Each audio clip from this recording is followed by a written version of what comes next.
Galates 17, un combat qui nous rend libres. Nous avons lu le chapitre 5, les versets 16 à 18. Pour la définition complète de la chair, voir l'épisode 16. Pour rappel, l'expression la chair ne désigne pas les désirs du corps, mais plutôt cette puissance qui nous tourne vers nous-mêmes, notre propre gloire ou notre propre bonheur, ou notre intérêt, etc. L'esprit, au contraire, accomplit la loi en nous tournant vers notre prochain et en cherchant l'intérêt des autres et l'intérêt de Dieu.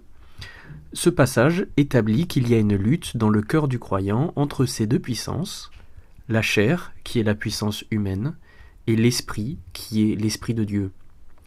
Paul redéfinit les enjeux pour le chrétien.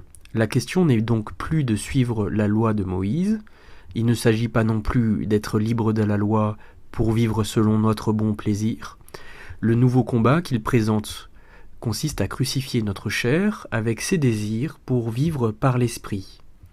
Paul montre par ce texte que les judaïsants sont loin de comprendre le véritable enjeu en restant attachés à la loi. Il montre aussi combien le Saint-Esprit a un rôle central dans notre salut. En effet, c'est lui qui nous libère de la loi, au verset 18, ce qu'il disait déjà au chapitre 3 sans entrer dans le détail.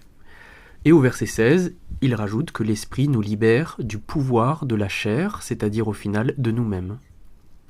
Libérés de la loi, les enfants de Dieu peuvent donc se consacrer au combat le plus important, devenir par l'Esprit libres d'eux-mêmes, afin de devenir serviteurs par charité et pour la charité.